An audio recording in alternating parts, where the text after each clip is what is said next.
Great. And I'd like to introduce our first speaker. It's B-Boy Afternoon from Montreal, who's obviously been throwing events for 15 years. He's been dancing for, I think, 16 years, and he's been traveling all around the world. And we're very fortunate to have him here today to set us off in the speaker series. So welcome, Afternoon. Hey, what's up? How's it going, everyone? So I'm going to get started right away. I'm not going to waste time introducing myself. I have a little bio that I put in the chat if you care about stuff like that. To me, it's just like, nah, whatever. I do have 15 minutes. I'm going to try to, although I have 15 minutes, get my information out really fast so we can actually have a dialogue on some of the things that I'm going to show you. For some people, it might be news. For some people, it might be something they know. And so for some people, they might even know more than I do. First thing I want to do is just read you a little bit of what I'm going to be working on and then show you a brief little clip. So what I'm going to be working on is basically talking about how breaking's induction in the Olympics by the IOC will have a negative impact on breaking and Black arts by whitewashing the art form and culture to make it accessible to the mainstream, rather than truly embrace it and educate the public. A vast majority of those involved have a narrow vision of breaking as a dance that birthed in the early 70s and failed to understand its deep roots and legacy embedded in Black experience in America. The past has shown us that projects of the sort always move and grow at the expense of its creators and the culture they take from. Structures in place and even longtime practitioners of the art form have yet to fully understand the culture's African roots and heritage, but are already leading the way into shaping how this culture will be presented to the world, removing traditions and rewriting the rules. Like various organizations and structures have done with hip hop culture and street dances, breaking is being stripped of its cultural lineage, history, and context to fit the Olympics mold, as many Black creations before, being whitewashed to serve purposes foreign to the community who bursted the movement. Contrary to what many hope to be a positive movement for breaking in hip hop, the introduction of breaking into the Olympics will further create a rift between people's true understanding of breaking, all while erasing much needed discussion on race, culture, politics that are inseparable from hip hop and its elements. I'm going to start off by showing you a little clip. This is what hip hop looks like to the mainstream. These are the 2019 Hip Hop International World Championship winners, the champions. So I'll just play a few seconds of the clip. Check it out.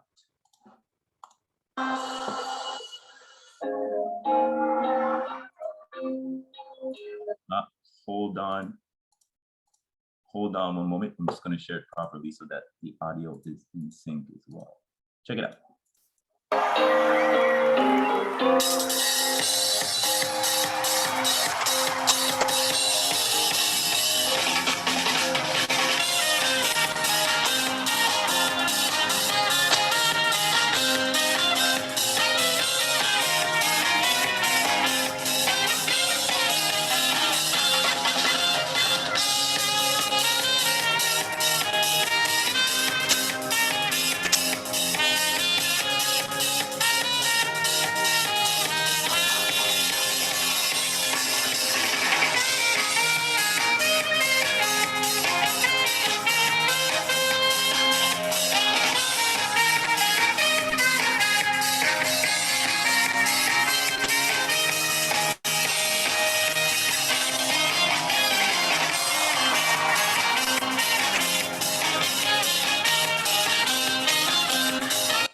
So I'm not going to play the whole thing. It's just to give you an idea, but basically this is what hip hop looks like nowadays. And part of it is due to how the information was spread about the culture and the dance, but also how Hip Hop International works when it comes to the rules as far as what type of music can be played, how their judging and system and criteria is made, and who they are getting as judges or who they are trying to appeal to by having hip hop on such a platform.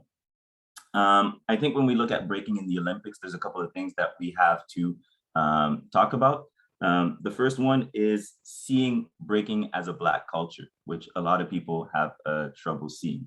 Might it be just looking at the definition and the difference between inventors and innovators when the discussion is talked about breaking, and also trying to make the difference or seeing the differences when certain terms are being used. I'm going to show you an image, or should I say I'm going to show you a couple images, and then I'm going to ask you to reflect on the question that I'm going to ask you. So look at these images. All the images that I'm going to show you are breakers from the early days, or the 70s, the early generation. So we have Beaver. Oh, hold on one moment, I'm having technical difficulties. So we have Beaver, we have Charlie Rock. Oh my God, I'm having problems with my connection. I'm so sorry. We have Clark Kent, Cool Herc, and some of the Herculoids. Pee-wee. Robbie Rob, sorry for the poor quality of the image. Sasa, Dancing Doug, Joe, and Trixie. We have Sharrock, Sundance, Big Girl Taste, Trina, the twins, JoJo and EST, Wizard Wiz, and then a picture of the few first generation people. My question to you is, who's Black and who's Latino? So another problem that arises is that when we're using certain terminologies, we have to be clear in what these terminologies mean, and at the same time understand that certain things change as time grows. So when we're, let's say, talking about Canadians, because I'm from Canada, the Canadians from the 1800s do not look anything like the Canadians that we have in 2021. So already within that, looking at breaking as a Black culture, and then understanding the values that are going to be different. Looking at Afrocentric cultures, or cultures from the African diaspora that have an Afrocentric view of the world, versus creations within the society we live in that have Eurocentric views and values, are going to be very hard to reconciliate, all while trying to keep the important elements of the cultures. When we're looking at African cultures, and specifically African dances, when we're talking about movements and aesthetics, we're talking about it being participatory, having meaning and value in every single movement, a big emphasis on the music, being gender specific sometimes in expression, and holding knowledge and tradition within the movement and the way things are being produced. I'm gonna show you a video. Does anyone know what jazz dance is? Raise your hand if you do. If you don't, it's okay. I'm gonna show you a little video, and it might look different than what dance studios are teaching when they're showing you jazz dance. So small clip once again, check it out.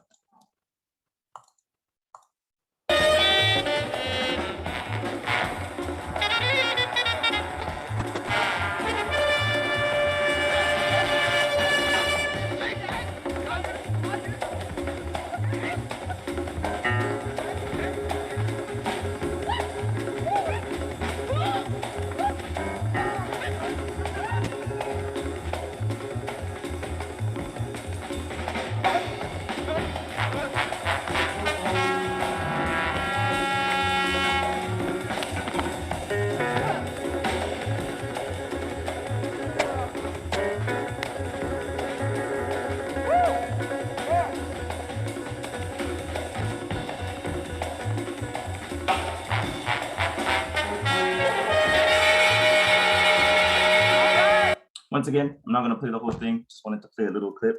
I think what's important to understand is that as breaking is going to get into the Olympics, there needs to be a way for them to make it accessible. And when I do say accessible, is to people that are not from the culture or from these areas where the dance is being bored, and basically whitewashing it for the greater public. So that means co-opting the voices of the disenfranchised when we're talking about hip hop and the culture, stripping it of identity and history, and homogenizing the experience that is part of what makes breaking breaking.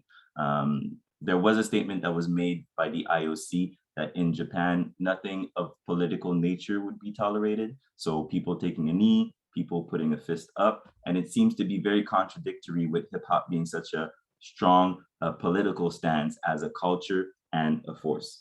I'm trying to fit so much things in. I know I do not have a lot of time left. There's so many things, once again, that I'm going to look in and talk about. For example, the music that's going to be played at the Olympics, the way that it's going to be judged, the way that the culture is going to be shared and explained.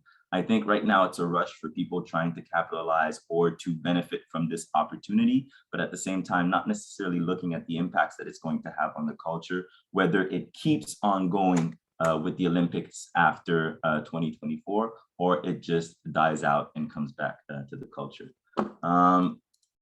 There's so many things that I wanted to share, but I think there's one video that I'm going to share. It's 3 minutes. I know it might seem kind of long, but it talks about the importance of dance, specifically for Black people, people of color, and how it being stripped of certain things can be very detrimental, and how we're just going in a perpetual cycle that society has done with so many other dances before. Might it be jazz, Lindy Hop, or different musical movements, so on and so forth. Yeah, I know that my time's going to be up after the video. That's why I'm cutting it there. So yeah, if you're looking for more information on just Black roots of hip hop culture, its aesthetics, or just race relations, you can look up people like Monsell Durden that's doing work, or even Jade Suberry online. Enough of me talking. Last video, and that's it. Since the pandemic, I started replicating tracks as a part of my practice. Salute to the gods, the Neptunes, Diddy, and of course, Busta Rhymes. Hold on, I think I'm sharing the wrong screen. My bad. Here we go again. Ever since the pandemic, I started replicating tracks as a part of my practice. Salute to the gods, the Neptunes, Diddy, and of course, Busta Rhymes. I remember when this song came out, Past the Devassier Part 2, I lost my mind. I couldn't control my body. Don't this shit make a nigga wanna? Don't this shit make a nigga wanna? Now let's be clear. The N-word ending in A versus ER, these are two completely different words. I acknowledge that, I accept that, I'm down with that. But when I'm one of the only Black people in the room, it sure does feel like ER. I remember being at a club back in the day with a lot of white people. It's the kind of space that makes you feel like you have a spotlight on you the whole night. The song came on, and I wanted to resist, but Busta Rhymes will not be denied. So against all of my programming to be a credit to my race, I got up on the dance floor, and I expressed myself. Look at him. He loves it. Just like it said in the encyclopedia. Look how happy he looks.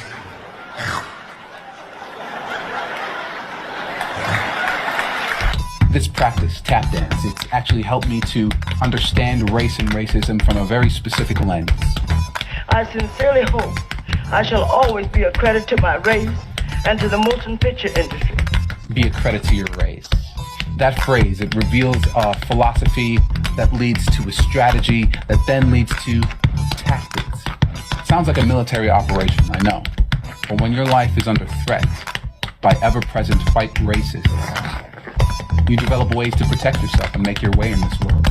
In tap dance, the strategy to be a credit to your race by conforming to whiteness, you can clearly see it emerge with the development of class acts in vaudeville, some of whom spilled onto film and television. This survival strategy comes from the philosophy of whiteness that demands conformity. It demands that you give up your culture and heritage and be swallowed in its terrible jaws and digested to enhance its own image. Redacted and cherry-picked historical accounts mixed with pseudoscientific claims provide the perfect backdrop for the mythology of whiteness. To give you an idea of how recent this delusion is, when the Polish and Irish and Italian Jewish people landed in the United States at the top of the 20th century, they were not considered white. In order to be accepted into the fold, they had to conform to its demands. The philosophy of whiteness values homogeneity and achieves it through erasure. This philosophy and strategy is what led to the tactical, culturally genocidal implementation of residential schools here in Canada. Erase culture and ties to heritage and conform in order to become Canadian. James Baldwin said this. We are trying to forge a new identity for which we need each other. Every day is an opportunity to join hands and work toward that new identity. A new, love-filled, reverential, and respectful relationship with each other, where there is no more other. Just neighbors with rich and culturally diverse backgrounds whose insights can literally save the world. So I'll leave you with this. What's your philosophy? How does it free you? How does it free us?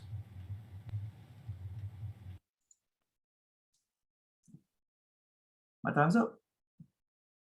Great, thank you so much, Afternoon. We might see some clapping from our crowd. I saw a few questions in the chat, so I'll go there. If you have a question and you'd like to share it with us, just put a Q before it so that we know you're not just doing a comment in the chat and that you'd like to share. So I think the first one that had a Q was Elsa. Hi, Elsa, coming from the UK. Do you want to share your question? Ippy, is it possible to unmute Elsa so she can ask her question? Or Jason, if you know how to get her. Yeah. Hello, I'm just unmuted. I'm actually in Paris. Are you? I'm from the UK. Yeah, just hello. Thank you for the presentation. It's really, really interesting. And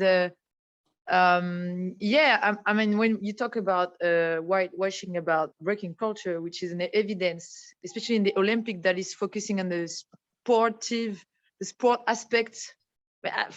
Like they integrate breakdance in the Olympic as a sport. So I was wondering, do you see any room making for a kind of educational approach of breaking in the Olympic? Do you see it happening for 2024 or maybe for later's Olympic, if breakdance still goes on in the Olympics in the future? Like, do you see this happening in the Olympic? Like what you say about the educational, like how will you educate people who goes to the Olympic on this aspect of political aspect, Black culture aspect? I don't know if that's really clear.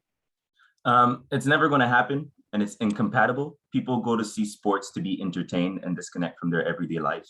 You can see what happened to any type of athletes in the Olympics or even in sports. When they speak up about political issues, they get pushed out and erased. A lot of people have been talking about the Olympics as being an opportunity for people to be educated about break. But if you have to remove aspects of breaks to then put it in the Olympics, and then after educating people, not having access to that information, not even being aware of what the culture and its lineage is all about, it's like going backwards. It's not going to happen. Thanks for that. Great. One more question I think we have time for. We have another one from Ippy. Did you want to ask your question, Ippy? I just want to say it was like a really great kind of critique, I guess, on what's like happening in the Olympics. I guess my question is more like, I guess, a comment that I'd be interested to kind of explore with you and others about this notion of like, I don't know, there was this claim about an authentic breaking, which like I totally understand, like as a practitioner for a long time, like trying to understand what that authenticity is something that's maybe useful to maybe have you articulate, because you know, it's not just the Olympics. There's been many kind of renditions or commodifications or whatever you want to call it of breaking, whether it's Red Bull or other kinds of big events. And I guess, you know, like this fight of who gets to speak for hip hop and who gets to say what's really authentic and really true, you know, like, is it African American people today? Is it like pioneers that we need to speak to? Like, how do we kind of reconcile what this authenticity is and looks like? And it's more of like, maybe just hearing like you kind of work through how you reconcile that, because it's something that I know a lot of breakers and like people involved perhaps in the Olympics are also trying to do. So interesting to hear. I think the important thing to be able to get to the answer is to stop what we're doing. So instead of trying to rush through the Olympics and seeing that as an opportunity, and actually have a dialogue and do some research and see how the culture functions, what are the culture's values, and how to move forward. A quick example that many people don't know is that surf is not a sport. Surf is a religious practice that was practiced on many islands such as Hawaii, New Zealand, dealing with the water being Yemayat for some cultures or Mamawata in different cultures. But through the whitewashing of that culture, it became a sport. So I think the question is not finding out what exactly is authentic breaking, but for people to start doing the work, not only for the practitioners, the cultures, and the people that are curating event and spaces for that culture. Thanks very much for your question, Ibi. And sorry to cut it short. Thank you, Afternoon, for your great answer and spending the time with us to share your perspective today. It's been awesome. I hate to have to rush. We have to make sure we get everyone in, and people have to come and go. So I'm going to have to cut the questions there. Please hold on to your questions, or feel free to reach out to Afternoon at a later time. He's available. Afternoon, I don't know if you want to share your email or something so other people can contact you. Yeah. It's up to you. If you want to get in touch with me, I'll put my email, I'll put my Instagram. Unfortunately, I can't stay because I'm literally in another Zoom meeting after this one, but don't be shy, reach out to me, and yeah. Thanks so much, Afternoon. And on that note, we'll get on to our second speakers, and these two need no introduction, and I think we'll let them introduce what they'll talk about themselves and sort of speak a bit about what is going on in their sphere. So without further ado, Kwikstep and Rokafella. Peace, peace. Can everybody hear me? Yep. Yeah. Okay, good. Yeah. No, because there's construction out in the back. So if it gets too much, just let me know. Peace, everyone. Peace. Coming to you live and direct from the Bronx. And because it's so short time we have, I just want to share that last year when the Black Lives Movement was in full, gear, we decided to gather leaders of the U.S. that we felt, me and Kwikstep and Asia One, have been doing the cultural work, and see how they're feeling at that moment. What is our general consensus regarding our dance and our culture.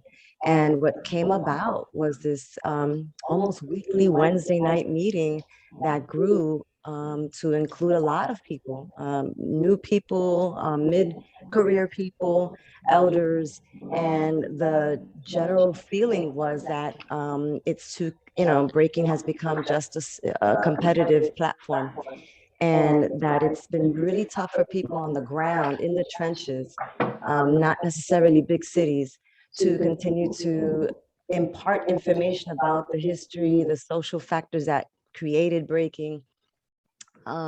They were having a hard time getting funding, a hard time holding on to people, because after they turn 25 or 30, then there's like a drop off. And so there was a huge outpouring of concern for people. And many people felt like they were trapped. They couldn't speak. Where could they speak? If they said something about the competitive takeover of our culture, then they were treated like they were haters. So it was a huge outpouring of concern and fear, to be real, fear. Where are we going? What's going on? And then, with the announcement of USA Breaking and the WDSF and all that, there was even more of a concern. And so what came about was this group, a collective called the United HipHop Vanguard.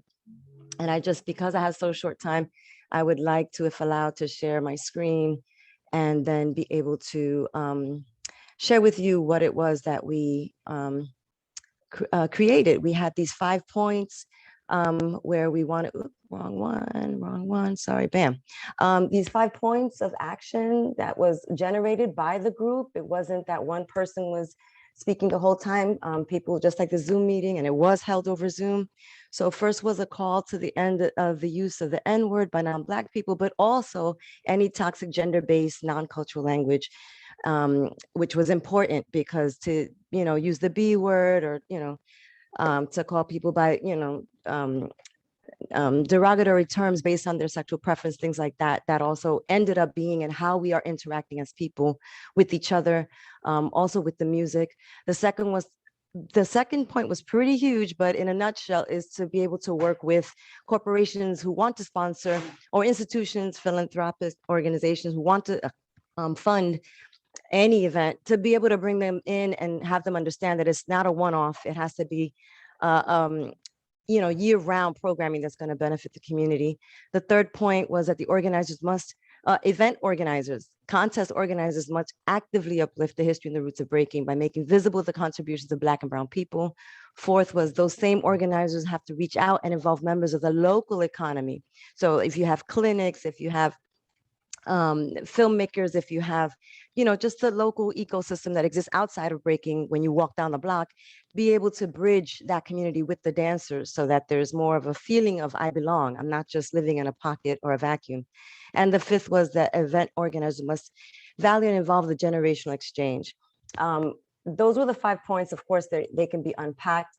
And then there was these other sections, history. And someone had just asked, how do you make how do you make breaking more authentic when you're in an event like a contest? Well, prepare the host so that they're not just reading off the statistics of the person who's competing, but that you're talking about the influence of that person or of the crew that they come from, or from the neighborhood or country that they come from, to be able to, speak about the history. And so right here, we put African dance, capoeira, tap, jazz.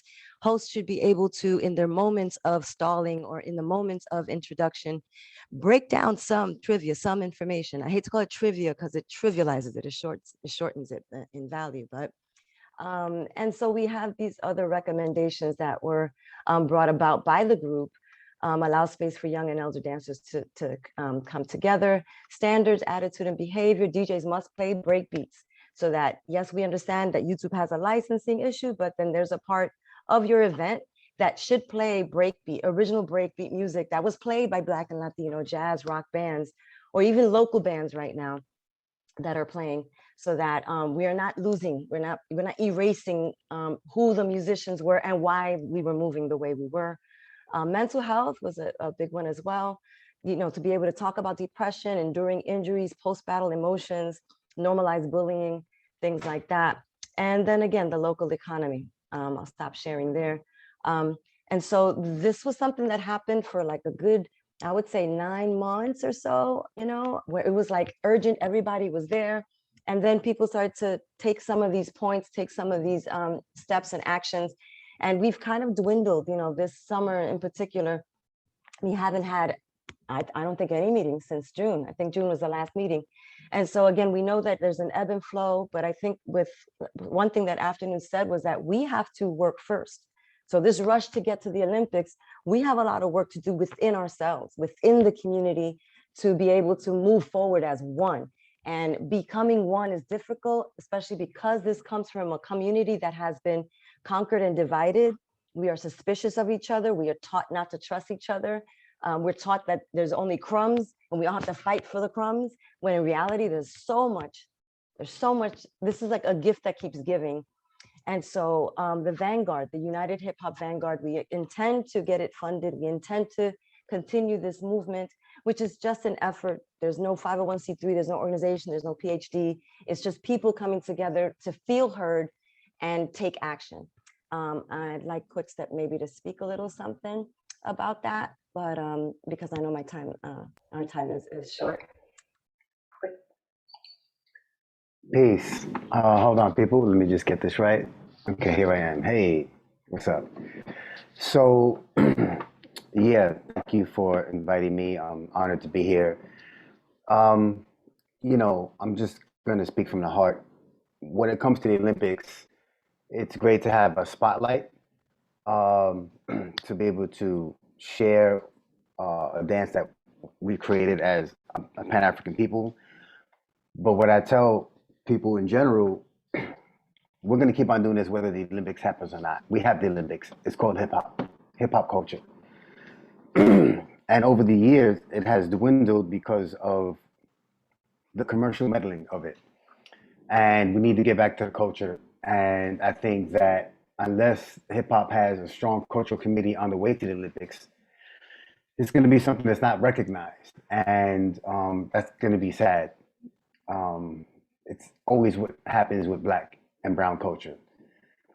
So we need to take it back. We need to come back full circle to activate what this was really about, which was the consciousness of who we are, knowledge of self, and to be able to deal with what's happening to us constantly. This was meant to be our shield, and our shield is being taken away and being used to not even protect anybody. It's just being used, it's not even being used, it's just being taken away if we just allow the Olympics to be something as a representative, like, hey, breaking is in the Olympics. It has to be more than just breaking is in the Olympics. Breaking has to be able to break through the Olympics with who we are and what we represent. I think that's very important. You know, to Afternoon's point, this is a Black culture. It's Pan-African. It's made up, I always say it's made up of the mainland and the islands. You know, you have both mainland and Caribbean influence, Barbados, Jamaican, Puerto Rican, Cuban, Dominican. A lot of times you can't tell who's Black and who isn't, right? There's from the lightest to the darkest. I know when it comes to Latinos, it's, you know, that's the language that we speak, but specifically Caribbean Latinos, Afro-Caribbean, their ways are African. That's why we were attracted to what hip hop is about in its essence. I think it's really important that people understand the African essence of what hip hop is. I'm not sure that that the Olympics is ready for that. And we need to recenter what that is and reintroduce it to the world. When it first got introduced to the world, a lot of Afrocentric qualities were there and people were attracted to that. And I think we need to get back to that, like I said, in a full circle manner. And that's what I'm about. Where's the cultural committee on the way to the Olympics? Making sure that there's a vanguard in place to protect what this is really about. And I think we can all do it together. I think, you know, we have been weakened, but awakened at the same time in these last 2 years around Black issues. And I think the cards are out on the table. I think people were very shy about speaking about the tragedies and speaking less about the triumphs. And we need to speak about both and what we can present together and how do we move forward. But we need to move forward together as if though the Olympics wasn't even happening. We need to take accountability and responsibility for who we are, what we have created, and what we are not doing. And how do we move forward from there? I'll use my time and so I can give other people time because Rock broke down a lot of stuff. But in essence, we helped come up with the United Hip Hop Vanguard to help create and not complain. And this is a culture that pushes us forward to be able to do more things together in unity. So I'm looking forward to doing that. Thank you. Thank you. That was such an honor to hear from both of you, Rokafella and Kwikstep, because you're such legends in our scene and have done so much for the community already over a lot of years. So thank you for coming and sharing with us. I saw some questions, so I'll hopefully catch the first one, and Rachel will correct me if I didn't. I guess Lucas Marie had a question, or if you had a question about the music, because in the 5-point documents, you're talking about what kind of music can be played. Ippy, do you want to jump in with your comment? Yeah, sorry, I was just a comment, and you answered it, Rokafella. Anna. It feels like some of these institutions, like a lot of jams, are trying to make money from jams by like live streaming or putting, and then that's an issue that's changing the music. And I just agree with what you said. So it was mainly a comment about that music thing. Yeah. Yeah, and I think some people had tried to come up with like 100 titles that should be licensed, and of course we have to shrink that, right, because that's a lot of money and we don't know who's going to want to cover that bill, but it is something that is important. And if we stand true to it, then that's a step in the right direction for, like we've been saying, the Olympics, if it's gonna have hip hop in it, that breaking has to sound different. It has to look different. The commentators have to be different. It just has to be a totally different method of presenting culture and people. And so we know that each country has its history too. And so, yes, we first have to get our stuff together in America, but to know that Brazil, to know that Germany, to know that the UK has its history too, and that we have to uplift and celebrate that, because what we do with the trajectory is gonna be what is done for the future. And so if we can, celebrate, uplift, and sustain the histories of these crews, these first originals, even if they weren't the first ones in New York, it's okay. We still have to be able to celebrate that, because they took this culture and carried it. They didn't have to. Each country has its own thing, so I definitely honor people coming from the international world to carry this culture that is not theirs and to do it so well, but that we have to remind them that there is this commercial and community divide. And if we can bridge the two, then, we can actually do something that's never been done before, because Black and brown culture continues to be appropriated and whitewashed and diluted. And before you know it, the young people who are coming up, they don't want to do it. They don't want to do it because I don't see myself in it.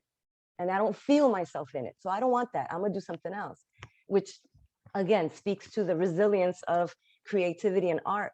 But we have work to do, and we need to do it together. And that part is always difficult. It's always difficult, but we have to do it. So my time is actually up. I have to leave and get on a subway train and get to work, but Kwikstep will remain. And if there's any questions, we'd love to build with all of you. Thank you for the work everyone's doing here. Peace. Yeah, thank you, Rokafella. Peace, Kwik. Thanks, Rokafella.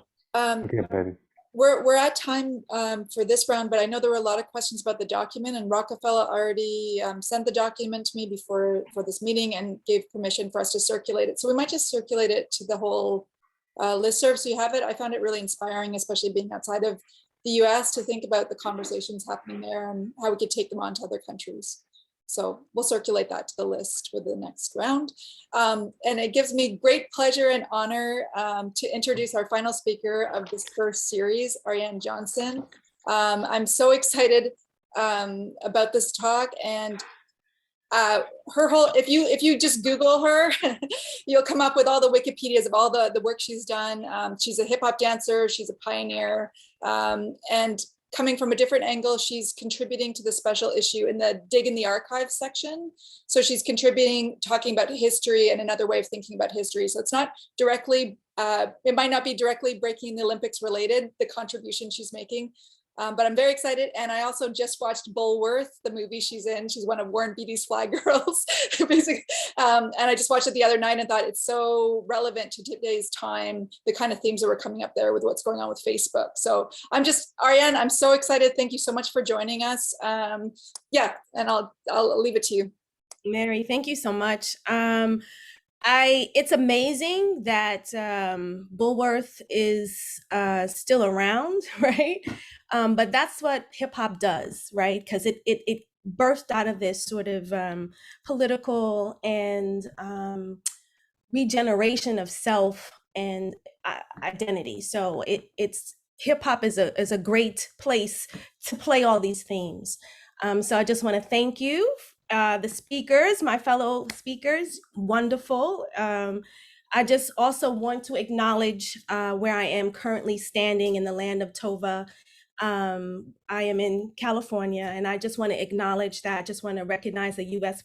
public policy has been used to displace indigenous communities, erode tribal nations' sovereignty, and forcibly assimilate Native individuals into U.S. society. We acknowledge the labor of enslaved Africans and their descendants who worked this stolen land for the colonists and who continue to disappropriately face economic oppression, racism, violence, and exploitation. And I invite everyone in this space to recognize their ancestors and the forces of history that brought you here, and as well as the work you are engaged in to support our collective liberation and the liberation of future generations. Specifically, we're talking about hip hop too, right?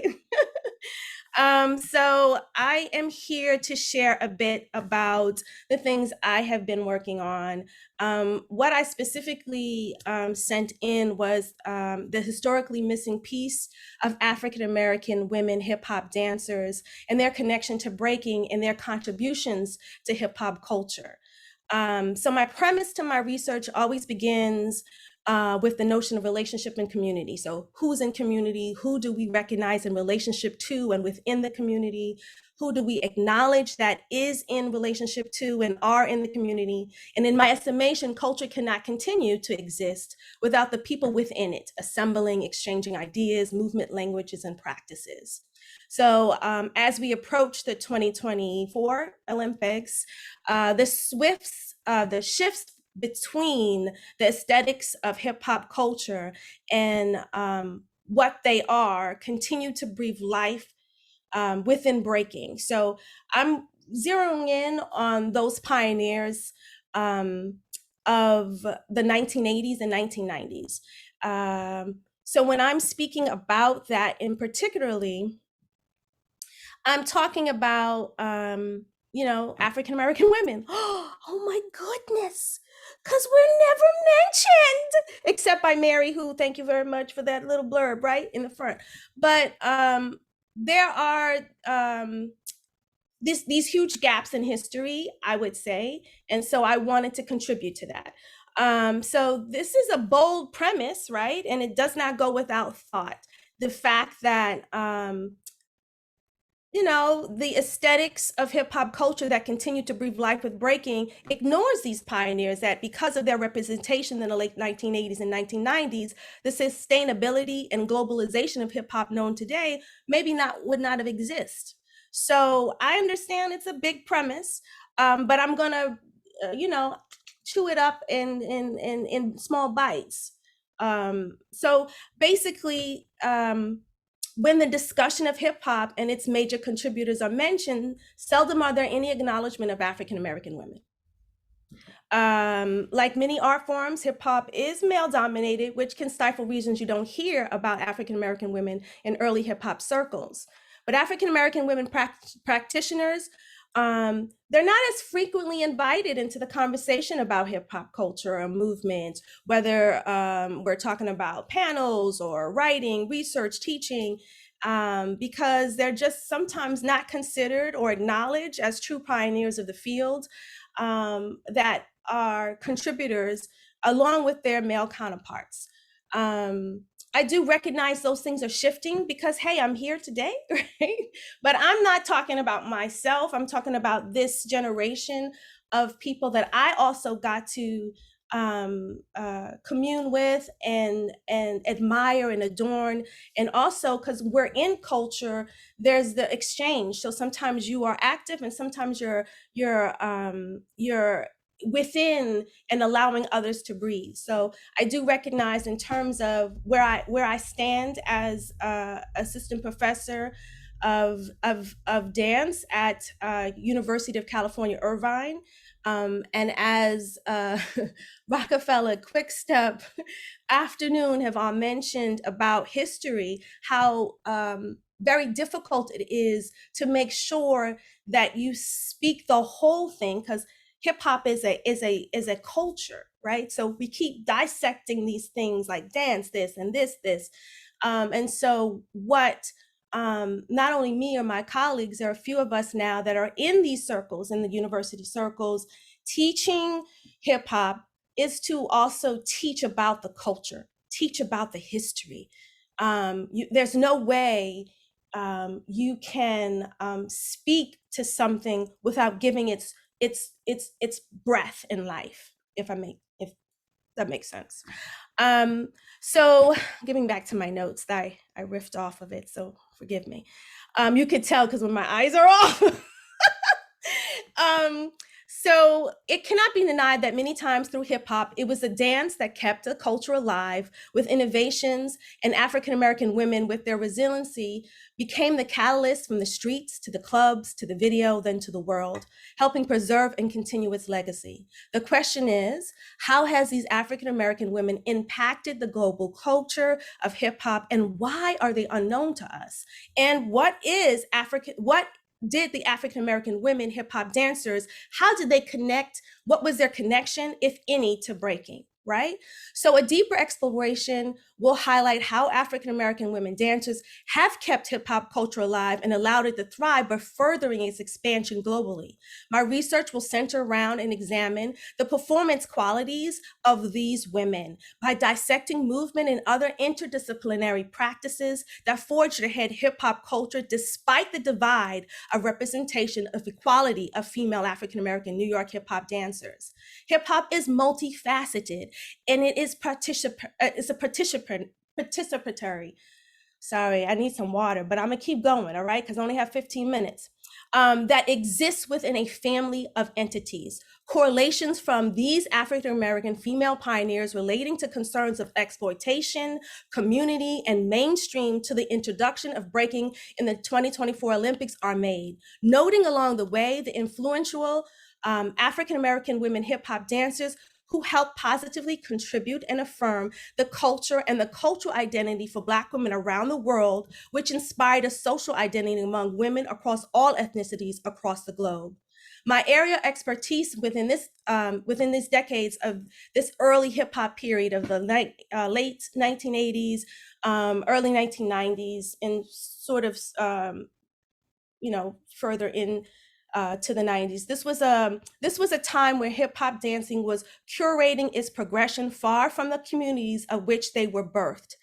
I am from this era of women warriors that were movement mavericks that embodied hip hop culture. I'm sensitive not to bring in my biases, but I must admit, as one of these dancers from this era, my appreciation runs deep. My love runs deep. This is my culture. This is what I grew up with. This is, my heart. And anyway, so let me get back to my script so I can better make sure I get all my stuff in. So this runs deep. And so I want to sort of highlight these groundbreaking ladies. My particular interest in the female presence of African-American women that shifts within this era looks at practice associations in relationship to breaking, labeling within and from outside the culture, and the cultural contributions that left a global impact that correlates to concerns of culture vultures, misusing what once was sacred within community. So I'm not sure how much, but how am I good on time, Mary? Okay. So I'll start to talk about sort of big sort of huge juggernauts that are continue to be issues in our community. I'm always worrying about exploitations and progress, and if we do progress, in what ways, if it's out of our hands, how does it look?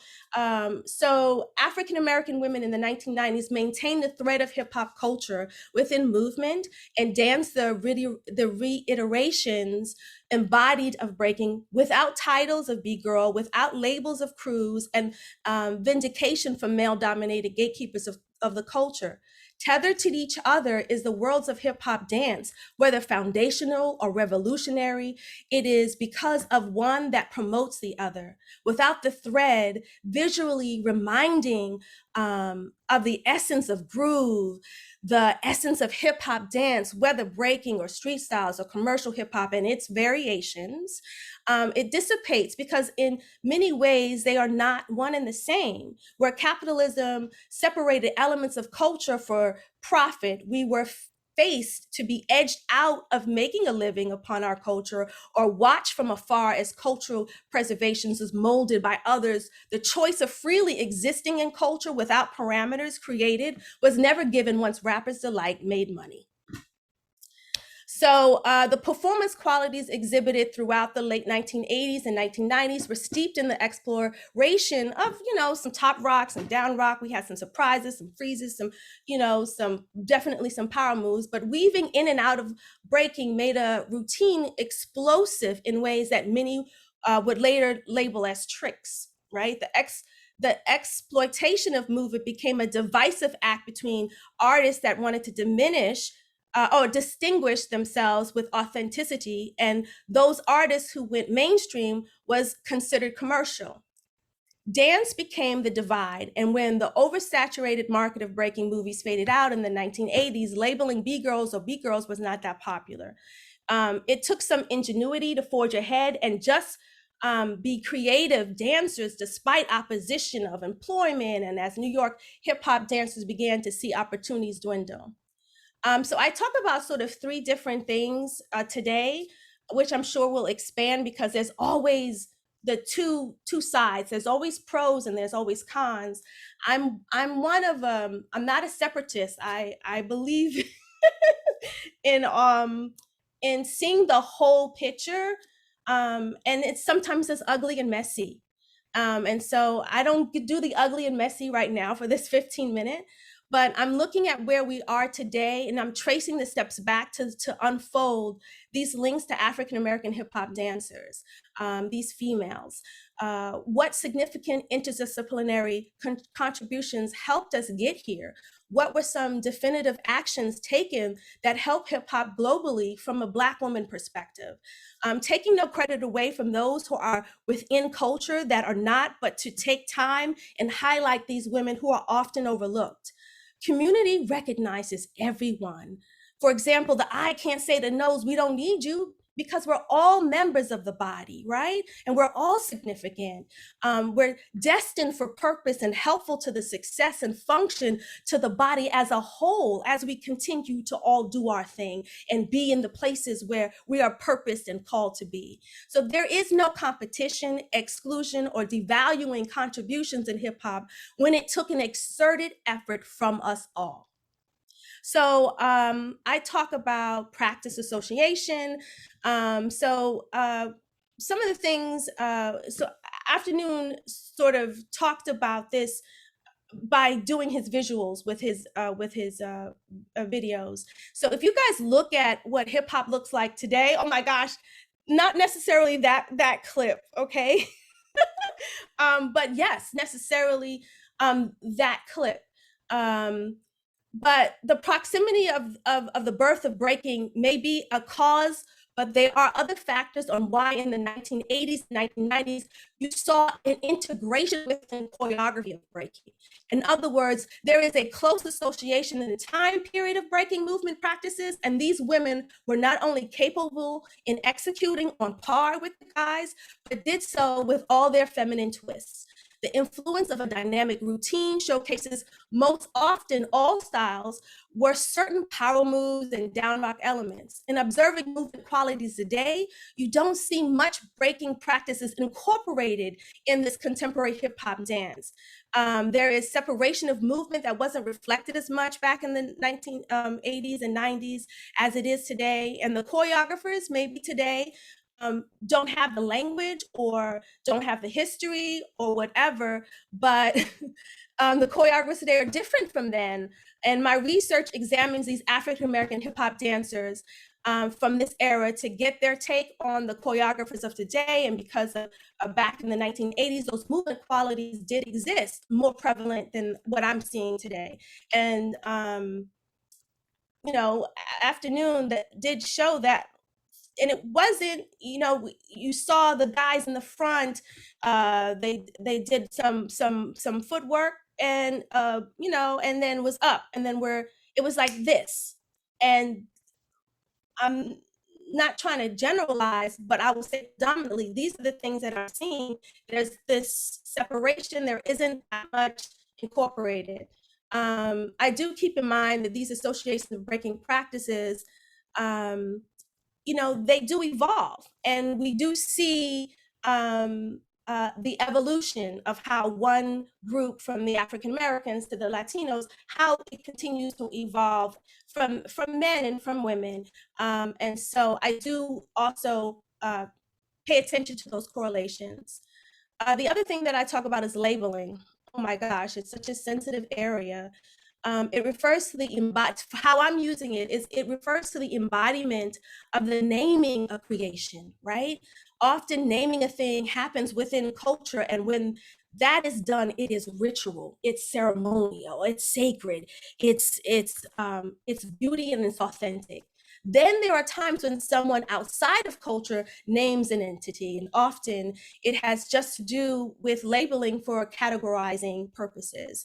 So when I researched, there were African-American women who straight up did breaking, and that was what they did, right? And they are considered B-girls. But most of the African-American women that I refer to in this piece, they, even though they did the practices of breaking, wouldn't consider themselves B-girls.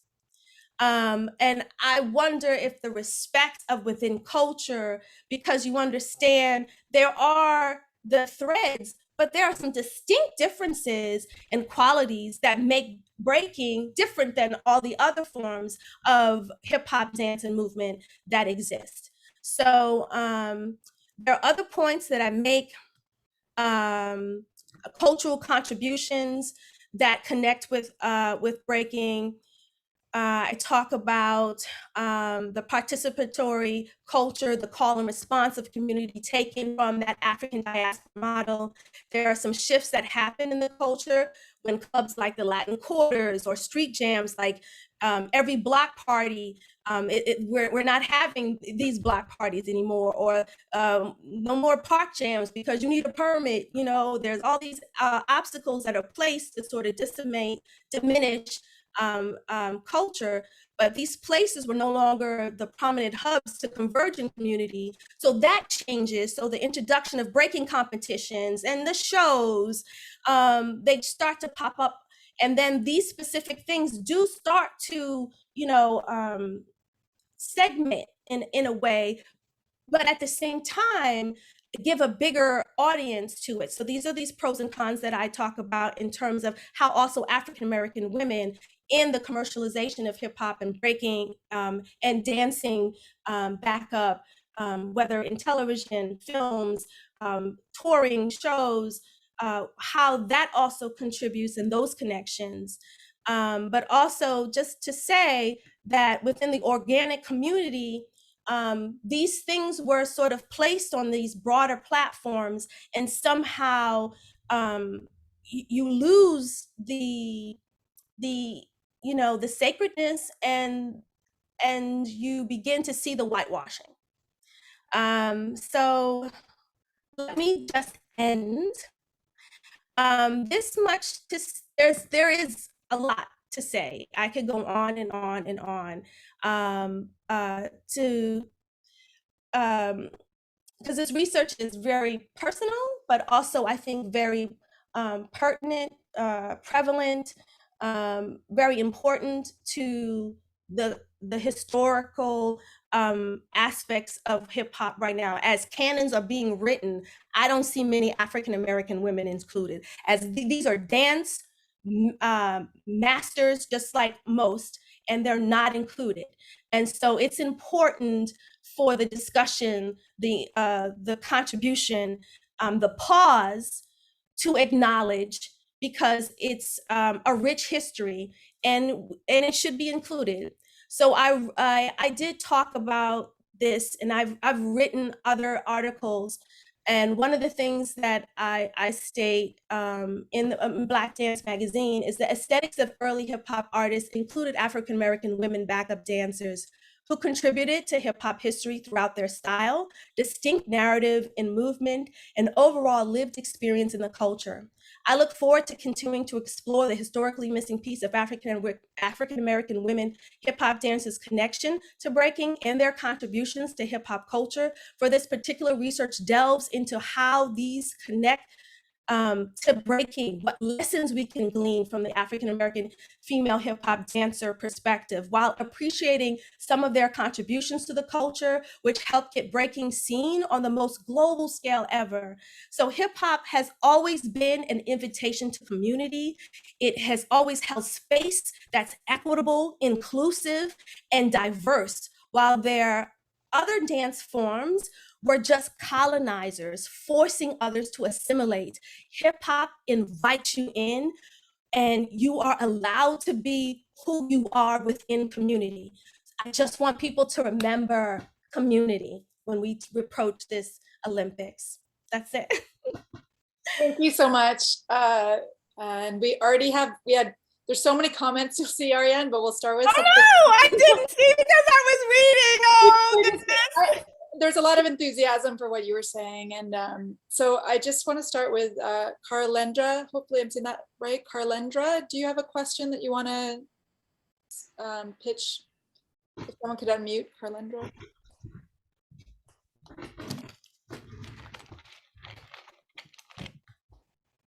Okay, it's letting me unmute myself.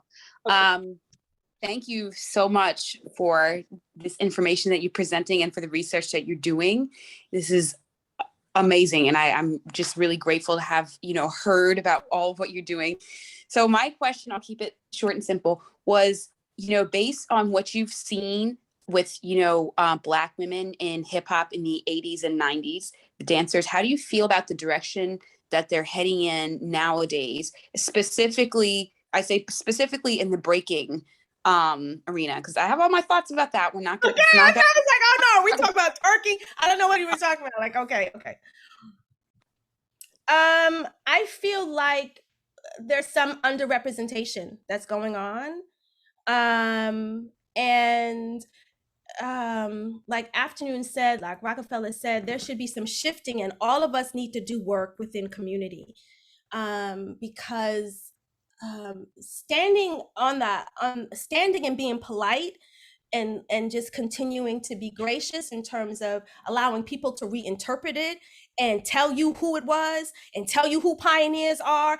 Pioneers is real simple. Did they do it before? Boom.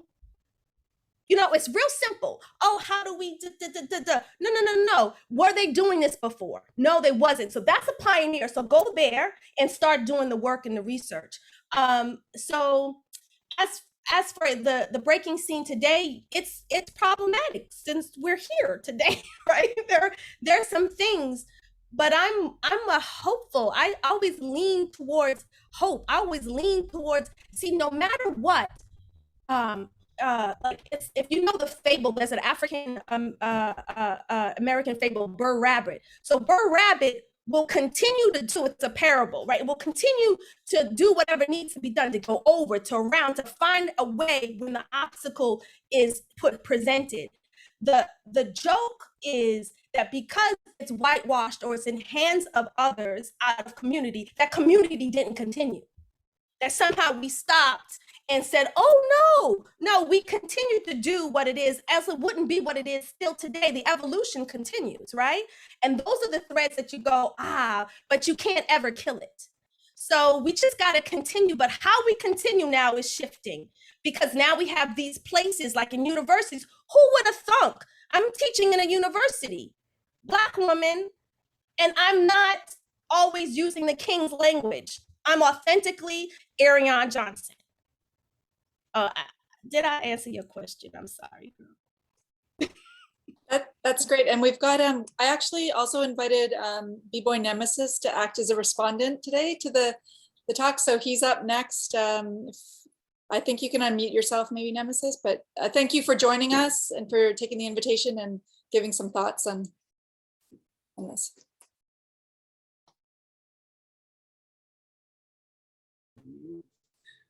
Hello, everybody. How are you? Can everybody hear me? Everybody can hear me? It's fine? Yeah, we got you. I can. Okay, cool. Hi, everybody. Hi, I'm Nemesis. I've been breaking for about 25 years. I've been dancing since I was 6 years old. So that's since 1987. Born into hip hop. I can't say it was an introduction. It was just always around. My father and my mom were pretty prevalent in hip hop. My father was a bodyguard for Grandmaster Flash. I used to go to the studio with them at times and, you know, play with the other kids or other artist kids that would be waiting while they were recording and stuff like that. But I hate to be the contrary here, because I'm going to disagree with a lot of what everybody is saying. For the past 25 years that I've been in this community, and for the past 25 years that I've been active as a competitor, as a promoter, as a teacher, as a lecturer, as a historian, it's always been this cultural community initiative, and it has gotten us pretty much nowhere. And I'm just going to be pretty much honest with that. It's gotten us nowhere, pretty much. Now, I'm a type of guy, as a promoter, I've dealt with predominantly all sponsors: Red Bull, Monster, Puma, Nike. I even had a beer sponsor at one point for another event. I had a tech company. I had a clothing line entity. So I've been at the helm of this pretty much all the way through. I'm also a part of the time when breaking was dead, pretty much, and a part of that new generation of resurgence in the mid 90s to now. And what I hear a lot of, especially with Afternoon, I'm going to disagree to a degree with Kwikstep. He's not here. He probably left already. Afternoon left. Pretty much everybody who's here that that spoke already left. But everybody has this half full mindset when it comes to this whole initiative. And I think that we have to be a little bit more informed here, especially when it comes to the Olympic initiative. We are informed and have an understanding about what our community is doing and what our culture and what our initiative is, but we're not necessarily sure on what that sport initiative is, because obviously information is not coming out, but there is information, because you can ask specific people, that are around and that is directly involved in the community itself. Okay. Now, one is when I say the glass half full, it's like, because this is not a cultural initiative when it comes to the IOC. It is a sport initiative. It's an art form, you know what I mean? So therefore, they want to use the art form. We understand that. And I think it's okay to use the art form, because there's a understanding, there's a trade-off with that. And there, from that point, can be a point where we take advantage of that, where the cultures can still exist at the same time. Just because one comes into play doesn't mean the other has to die. Poetry was an Olympic sport in the 20s and 30s. Did anybody else know that? Is poetry dead? Is it gone? No, right? We just beat out karate. Karate's been around for about 300 years. Karate's leaving. You think karate's finished? You think you can't go to your local martial arts school and practice and compete? No, right? So when we talk about this Olympic initiative, in this community, we have this idea that somebody's coming to take our stuff. They're coming to take our guns. I always make that joke about that whole thing. But no, they're always, we think somebody is here to misappropriate us or exploit us, right? But the ball is in our court right now, if you look at it. This is a time for you to build your platform. This is a time for you to make yourself accessible, so that when people need this information, people want to understand, because all of these entities and things that are built around the Olympics, they can't do it without the community. You understand what I'm trying to say? Now, in regards to the community itself, breaking was dying in the US before this news. I don't know if you guys know that. How could I tell? I'm a promoter, I do events. I can tell when the numbers dwindle at time. The most prominent place that breaking is still thriving in the two biggest markets is Florida and Texas, which happen to be two of the most cheapest states in the whole United States, which is why it's thriving more. Bigger markets, New York City, San Francisco, Los Angeles, Seattle, places that are highly more expensive, we have less numbers that are thriving, and the community is not as large as it used to be. So when I look at this Olympic initiative, it's a way for us to kind of put a shining light on competitive breaking and what it is that we're doing. Now, as we shine that light and as we organize and put these things together, that doesn't mean our cultural initiatives that we've already been doing has to stop. I already started 2 programs in the Bronx already, right by my house to teach children, and that's for free, 2 nights a week. You understand what I'm saying? So this half full mindset of because the Olympics is involved, that, oh, breaking is all of a sudden is going to go away culturally and it's going to be whitewashed and all of these sorts of things. I don't think it's going to be whitewashed, because it's up to us to keep this thing going. It's up to us to keep the cultural aspect going. You know, every other culture uses their art forms to exploit so that they can make money off of it, and then they bring it back to their communities so that they can build their cultures with it. Is that understandable? Am I making sense? I'm starting to sound like I'm talking like a parent, but it's kind of got me a little bit passionate on certain things that people were saying that I totally disagree with, you know? And, you know, from a historical level, you know, as I speak to some of the first generation B-boys, and I've only spoke to one generation B girl, one first generation B girl ever, you know, they didn't know what this was gonna be. They didn't know that this was gonna become an art form. And then, you know, from the 70s, then a vocabulary came out of it. And then the 80s, and then that big boom happened.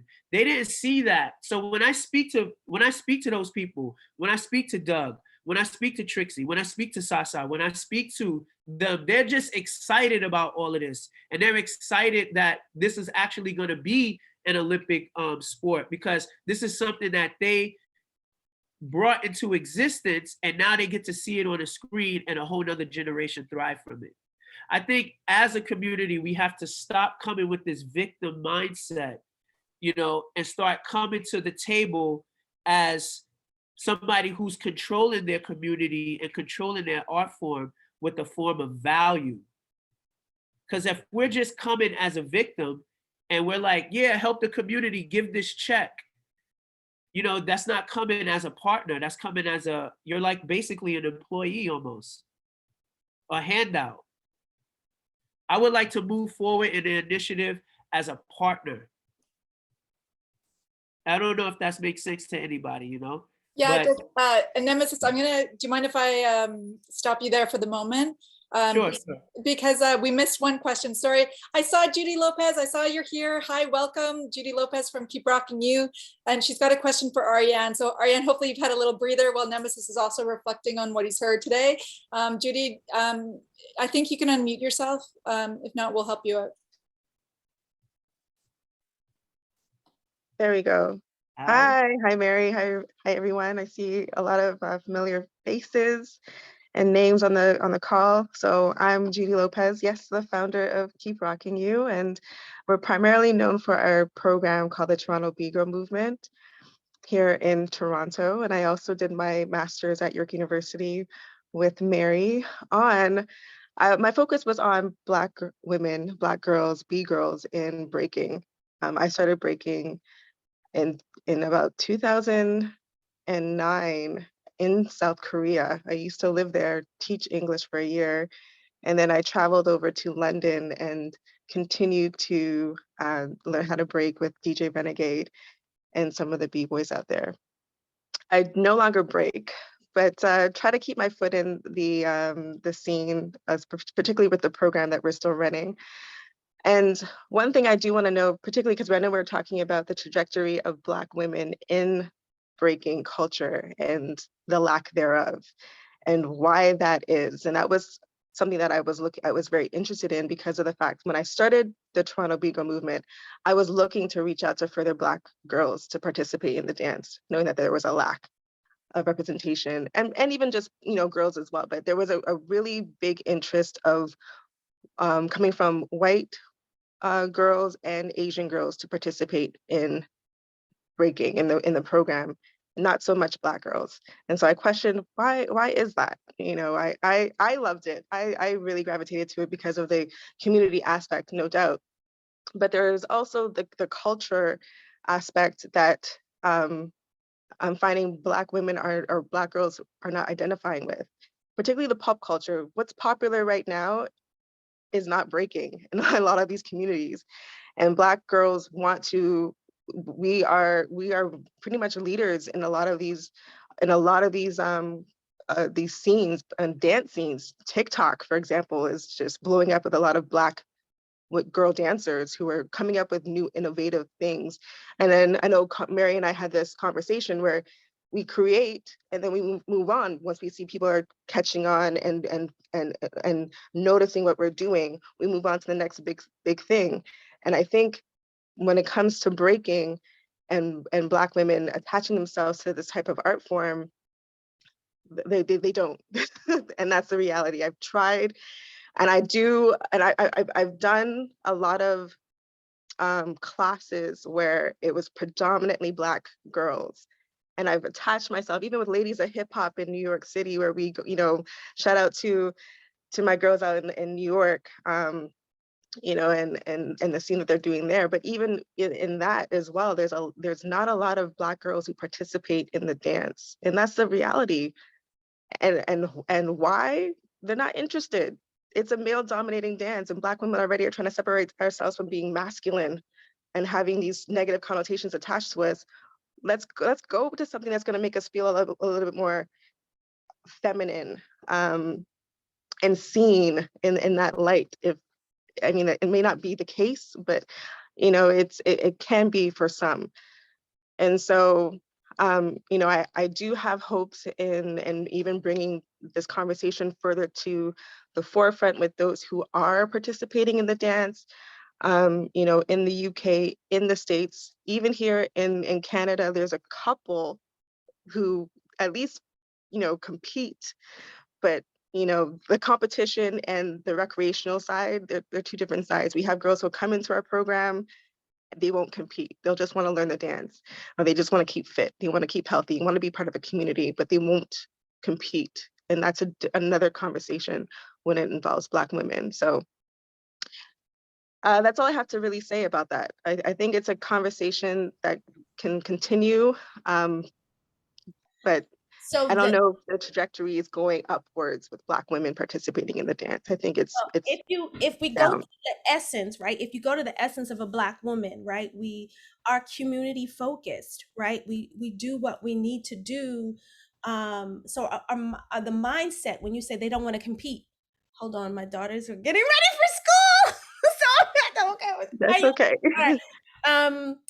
So when you say that, there's many reasons, and I will try to address some of them in the research in the article. But for once, if you think about it in terms of Black women and how we hold space in our own community, right? There are reasons, whereas it was never, so when I infiltrated a CIPHER, right, or I walk into the circle, it was never to compete. It was always to exchange. It was always love. But when the entity, when the initiative or the intention has shifted, you know, I'll like, nah, I don't have, you know what I mean? So there even in terms of how I engage, I get to say that, right?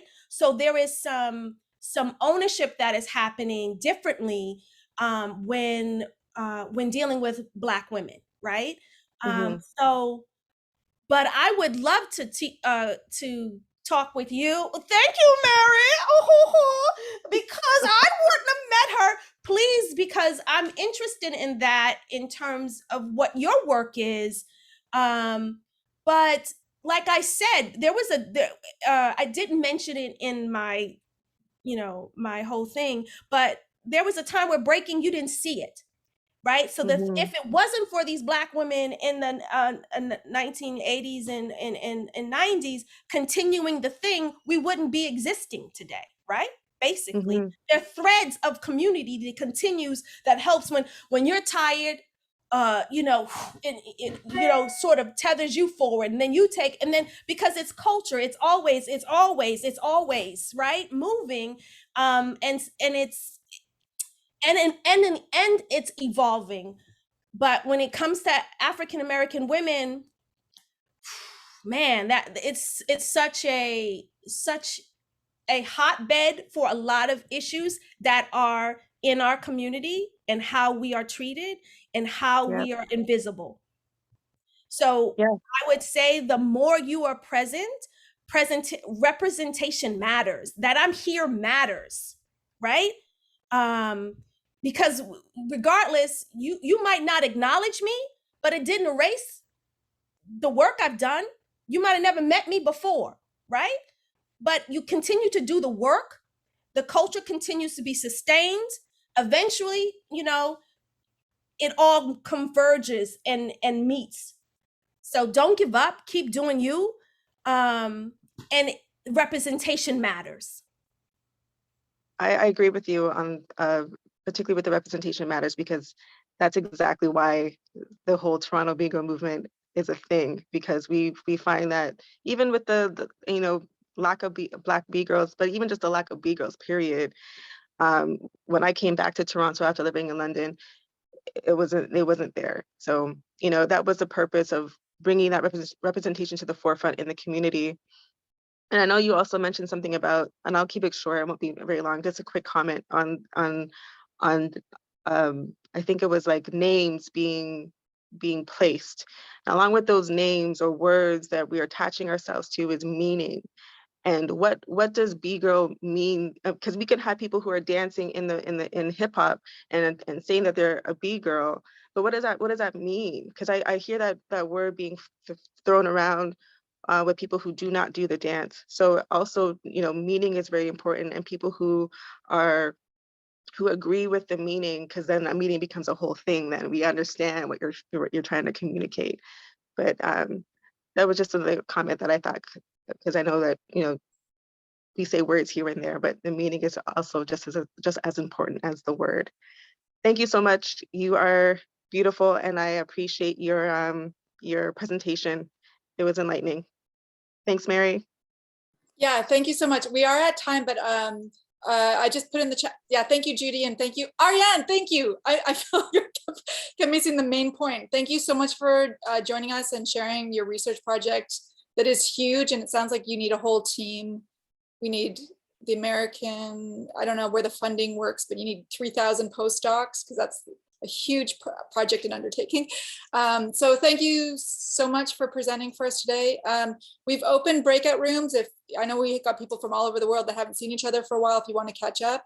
But I just wanted to also, now that we're going into the informal space, I'll just take the recording off, but I want to turn the floor back to Nemesis to kind of, you know, talk a little bit about the, if I can figure out how to turn the recording on, to talk a little bit about, yeah, the Olympics and where we're at now, because next week we'll be going, as I mentioned in the chat, we'll be going to different parts of the world. I think, yeah, we'll have different presentations on the Olympic moment and how different countries are dealing with it, and how Cheryl Dodds, I don't know if you're next week, but we'll also have some presenters from Philadelphia as well. So I'll share the program in the chat. People feel free to use breakout rooms. Jason, do you have something else before we turn it to Nemesis, or? No, I just want to thank everyone, and, you know, just say how incredibly grateful we are for everyone coming, contributing, asking questions, being enthused to get involved, and, you know, being open with their questions and you know, sharing their ideas. This is what the forum was meant for, just so we could all have a conversation and you know, see blind spots and check each other. And also just another thank you to Lucas, Ippy, and Rachel Reagan for helping us run the sessions. They've been great, and yeah, and you know, we of course are looking forward to the next one. So next one's on the 3rd of November. If you want to come back or have enjoyed this, or want to get involved in the conversation, or want to contact any of our other, you know, authors or people, presenters who are presenting today, please come along.